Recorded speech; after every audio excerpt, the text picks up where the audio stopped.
నమస్తే, నేను Yashoda. Welcome to Pallavi TV. BJP సంచలనం సృష్టించిన ఎలాంటి రికార్డ్స్ నమోదైనా, ముఖ్యంగా ప్రతిపక్షాలకు చురకలు వేయాలన్నా, ఆర్ఎస్ఎస్ సిద్ధాంతం చెప్పాలన్నా మల్టీ టాలెంటెడ్ మౌనిక గారే చెప్పాలి. ఈ రోజు మనం మోదీ హిస్టారికల్ అచీవ్మెంట్ గురించి మాట్లాడడానికి మౌనిక సుంకర్ మేడం దగ్గరకు వచ్చాం. మాట్లాడదాం. నమస్తే మేడం. బాగున్నాను మేడం. మేడం, ఈ రికార్డ్ అనేది నెహ్రూని దాటి, ఇందిరాగాంధీని దాటి మోదీ బ్రేక్ చేసినారు.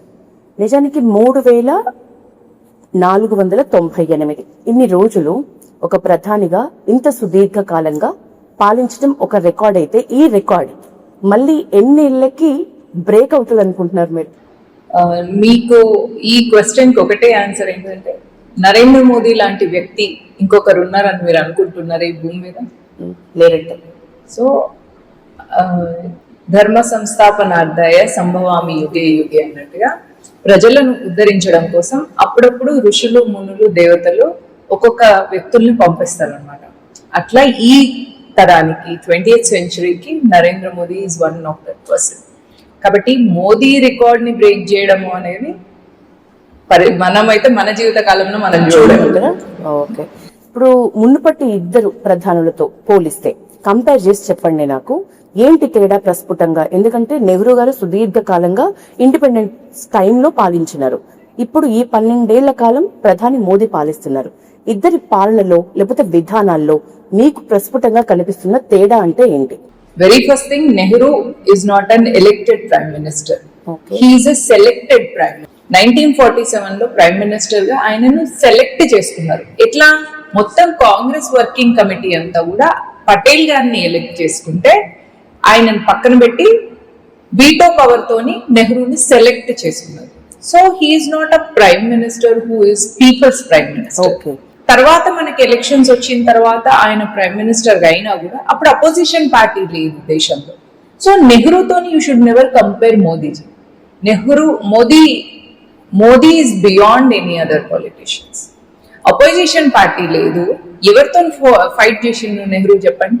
ఓకే, అక్కడ ఒక పార్టీకి, సో కాల్డ్ కాంగ్రెస్ కి, అప్పుడు కూడా స్కామ్ డ్రెస్లలో అప్పుడు బ్రిటిష్ బూట్ లిక్కింగ్ ఉన్న కాంగ్రెస్ పార్టీ, నెహ్రూ తప్ప ఇంకా క్యాండిడేట్ లేరు వాళ్ళు.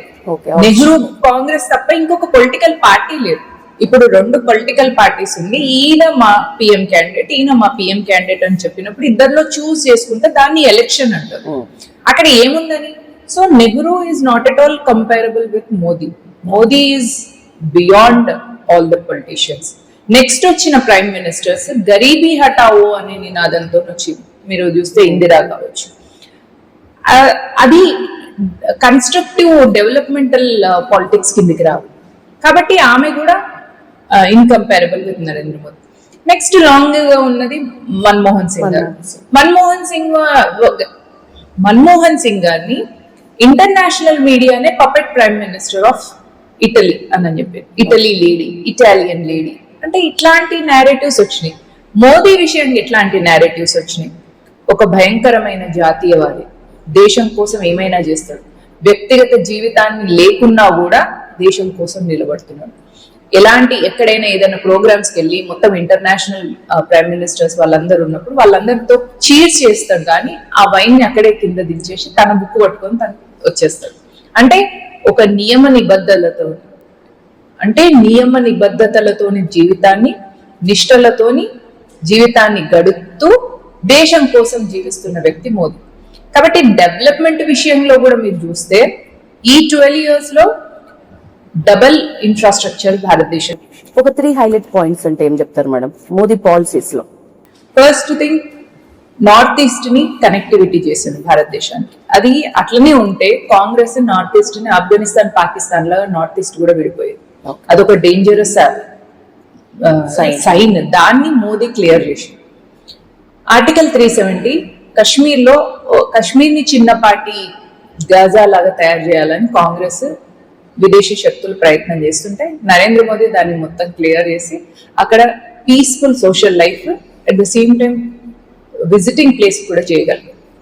3, ఇప్పటి వరకు ఇండియన్ ఆర్మీ ఎన్నో ఫైట్స్ చేసింది మన ఎనిమీ కంట్రీస్ తో, బట్ ఆపరేషన్ సింధూర్ అనేది వాటన్నిటికీ ల్యాండ్ మార్క్ గా నిలబడింది, అంటే జమ్ of the crown.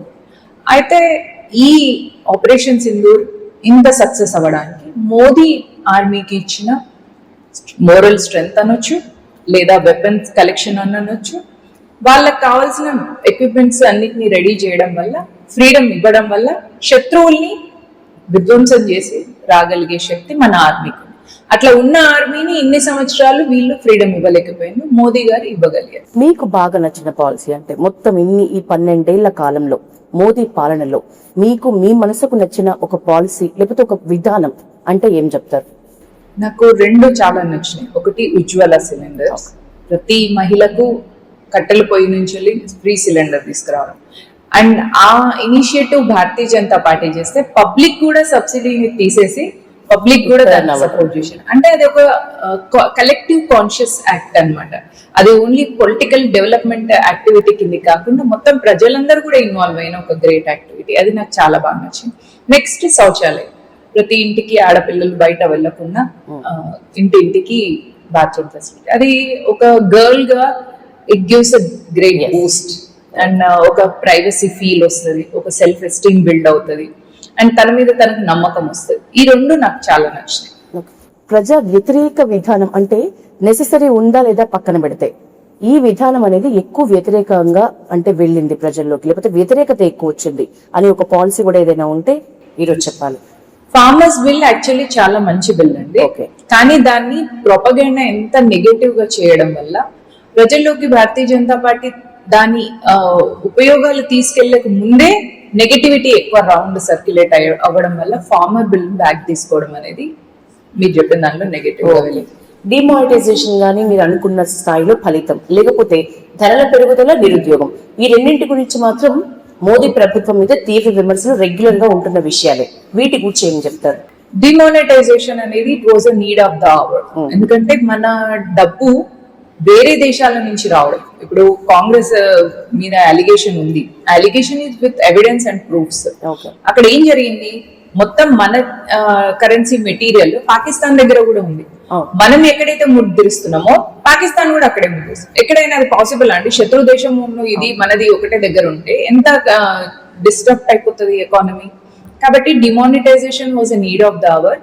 Of course చాలా మందికి ఇబ్బంది అయింది ప్రజలకి, బట్ ఇంకా పెద్ద ట్రబుల్ నుంచి వెళ్ళి కాపాడే క్రమంలో చిన్న ట్రబుల్ అయింది. కాబట్టి demonetization is need of the hour and దాన్ని అప్రిషియేట్ చేయాలి. అట్ ద సేమ్ టైం దాన్ని అందరికి చెప్పి చేసేది కాదు కదా. ఇప్పుడు డిమానిటైజేషన్ చేయబోతున్నాం అందరు అలర్ట్ ఉండండి అని చెప్పేది కాదు, దొంగలు అలర్ట్ అంతే కదా. కాబట్టి వాళ్ళని కొట్టే ప్రాసెస్ లో మన వాళ్ళకు కూడా దెబ్బలు తగిలిని దాన్ని ఒప్పుకునేది. ఇంకా మీరు ధరల పెరుగుదల అంటే మనం చిన్న ఉన్నప్పుడు బంగారం ధర ఎంత ఉండేది, ఇప్పుడు ఎంత అయిపోయింది. బంగారం అనేది అయితే లగ్జరీ థింగే కదా. సో ప్రతి దాని ధరలు పెరుగుతూ వస్తుంది. మనం ఒక ఫ్లాట్ కొనుక్కున్నా, మనం ఒక ఇండిపెండెంట్ ప్లాట్ కొనుక్కున్నా అప్రిసియేషన్ ఉంటుంది. కాబట్టి ధరల పెరుగుదల అనేది కామన్ గా ఉంటుంది, ప్రతి దేశంలో ఉంది and it's part and parcel of the process.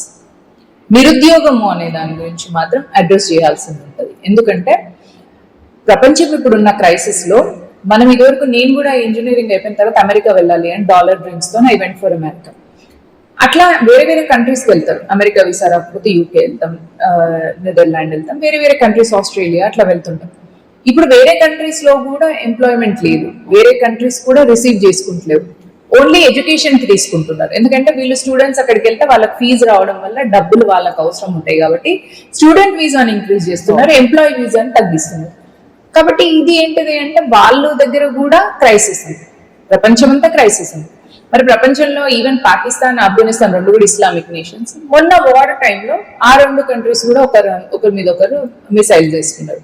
మరి ఇంత క్రైసిస్ ఉన్న వరల్డ్ మ్యాప్ లో భారతదేశం ఒకటి సేఫ్ గా ఉంది. ఏ దేశంలో ఉన్న వాళ్ళనైనా కూడా సేఫ్ గా తీసుకురాగలిగినాం. యుక్రెయిన్ నుంచి తీసుకురాగలిగినాం, మొన్న ఇరాన్ నుంచి తీసుకురాగలిగినాం. సో డిప్లొమసీలో కూడా మోదీ అండ్ మోదీ టీమ్ చేస్తున్న డిప్లొమసీ ఇట్స్ అల్టిమేట్. ఇంతవరకు ఏ ప్రైమ్ మినిస్టర్ చేయలేదు. Most hard working, at the same time smart working prime minister of the country. దేశాలతో సత్సంబంధాల విషయంలో నిజానికి మార్క్స్ ఎక్కువనే ఉంటాయి, కానీ అట్ ది సేమ్ టైం రాష్ట్రాలతో సత్సంబంధాలు అన్న దగ్గరే ఇప్పుడు మన రాష్ట్రం చూసినా కూడా ఎక్కువ ఫైటింగ్ సిచ్యువేషన్స్ కనిపిస్తూ ఉంటాయి. మరి ఈ తేడా ఎందుకని? ఆపరేషన్ పార్టీస్ కదా, ఎక్కడెక్కడైతే డబుల్ ఇంజన్ సర్కారు ఎందుకు కలుపుకొని పోవట్లేదు? కలుపుకోవడం కాదు, అది కాంపిటీషన్ గా ఫీల్ అవుతున్నారు. అక్కడ మీ పొలిటికల్ పార్టీస్ ఏవైనా, కాంగ్రెస్ కానీ, for that matter regional parties అని, బీఆర్ఎస్ అని, ఇవి నేషన్ ఫస్ట్ అనే ఐడియాలజీ ఉండట్లేదు. ఓకే, పాలిటిక్సే ఫస్ట్.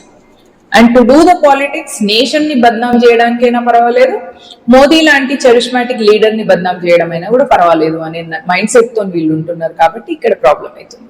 ఇది కోఆర్డినేషన్ డిఫరెన్స్ అనేది ఖచ్చితంగా అపోజిషన్ పార్టీ రూలింగ్ ఉంటే స్టేట్స్ లో, సెంటర్ లో వేరే పార్టీ ఉంటే it's standard and common thing. Okay. 2 కోట్లు బద్దలు కొట్టినట్లు ఇప్పుడు మోడీ రికార్డ్. ఒకటి నెహ్రూ గారిది 4398, ఇందిరాగాంధీది 4077. ఈ 2 దాటి ఇప్పుడు ప్రస్తుతం 4399 కూడా దాటినాయి ఈ రోజుతో. సో ఎంతవరకు వెళ్ళొచ్చని మీ ఎక్స్పెక్టేషన్? ఏ రికార్డ్? మీరు ఇందాక మొదట్లో చెప్పిండ్రు ఇది మళ్ళీ ఇంకొకరు బ్రీట్ చేయలేని అచీవ్మెంట్ అని, కానీ ఎంతవరకు వెళ్ళే అవకాశం ఉందని మీ పర్సనల్ ఫీలింగ్? ఇది షార్ట్ తీసుకోండి ఈ questions. Nehru is not a selected prime, Nehru garu is not a elected prime minister, he is a selected prime minister. Congress corruption అనేది అక్కడనే ఫస్ట్ నుంచే కనిపించింది మనకు. కాంగ్రెస్ వర్కింగ్ కమిటీ అంతా కూడా పటేల్ గారిని ఎలెక్ట్ చేసుకుంటే ఆయనను పక్కన పెట్టి నెహ్రూని వీటో పవర్ తోని సెలెక్ట్ చేసుకున్నారు.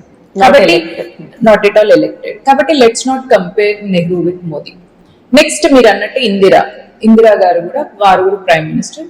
భారత రాజ్యాంగాన్ని తొక్కేసి దేశంలో ఎమర్జెన్సీ పెట్టి ఫ్రీడమ్ ఆఫ్ స్పీచ్ ని గొంతు నొక్కేసిన ఆ మహిళ గురించి కంపేర్ చేయొద్దు, మాట్లాడుకోవడం తక్కువ. ఎంత అలా చేసిన ఆ మహిళ గురించి ఎంత తక్కువ మాట్లాడుకుంటే అంత మంచిది. మనం మన దేశాన్ని స్త్రీ రూపంగా భరతమాత అంటాం.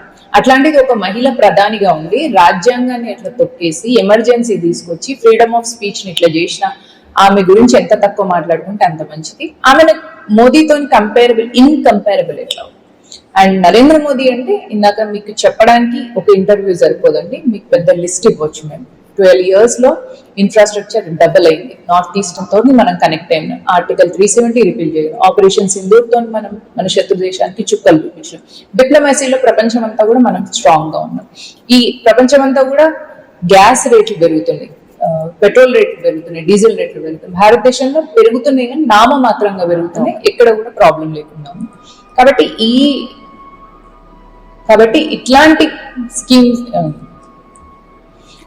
ఇట్లాంటి స్ట్రాటజిక్ స్టెప్స్ ఏవేవైతే తీసుకున్నారో వాటి వల్ల ప్రజలు ఈ రోజు ప్రశాంతంగా సుఖ సంతోషాలతో ఉన్నారు.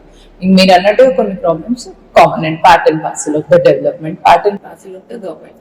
ఓకే, ఇంకొక 1000 రోజులు యాడ్ అవుతాయి అనుకోవచ్చా ఈ రికార్డ్ కి? మోదీజీ ఈ టర్మ్ మొత్తం ఉంటారని అమిత్ షా గారు లాస్ట్ టైం హైదరాబాద్ వచ్చినప్పుడే ప్రెస్ మీట్ లో చెప్పారండి. కాబట్టి ఈ టర్మ్ కంప్లీట్ గా మోదీజీ ప్రైమ్ మినిస్టర్ ఉంటారని అమిత్ షా గారు చెప్పారు. ఆఫ్టర్ మోడీ అంటే ఎవరు మీ అభిప్రాయం వరకు ఎవరైతే ది బెస్ట్? భారతీయ అంటే ఇండియన్ జనతా సిటిజన్ పార్టీ అంటే ప్రజల పార్టీ, భారతదేశంలో పుట్టిన పౌరుల పార్టీ. కాబట్టి ఈ పార్టీకి భరతమాత అనుగ్రహించినప్పుడు ఒక వ్యక్తి మళ్ళీ వస్తాడు. భారతీయ జనతా పార్టీ ఐడియాలజీని పుణికిపుచ్చుకోవడం వల్ల నరేంద్ర మోదీ మనిషి నుంచి మహర్షి అయ్యాడు. అట్లా పుణికిపుచ్చుకున్న ఇంకొక వ్యక్తి ఎవరైనా కూడా మోదీ స్థాయి కాకపోయినా ఆ రేంజ్ కి వెళ్ళగలిగే వాళ్ళను భారతీయ జనతా పార్టీ వ్యక్తి నిర్మాణంలో సృష్టిస్తూనే ఉంటది. Don't worry about it, there is upcoming. Overall గా ఈ అచీవ్మెంట్ గురించి మీకు ప్రేక్షకులకు ఏమైనా చెప్పాలనుకుంటే, లేకపోతే బీజేపీ శ్రేణులకి గాని మీ పార్టీకి గాని? భారతీయ జనతా పార్టీ, భారతీయ ఇండియన్ జనతా సిటిజన్ పార్టీ అంటే ప్రజల పార్టీ. ఇది stand with Modi, stand with BJP, stand with nation, stand with ధర్మ. ఈ సివిలైజేషన్ ని ముందుకు తీసుకెళ్లే బాధ్యత తన భుజస్కంధాల మీద తీసుకుంది భారతీయ జనతా పార్టీ.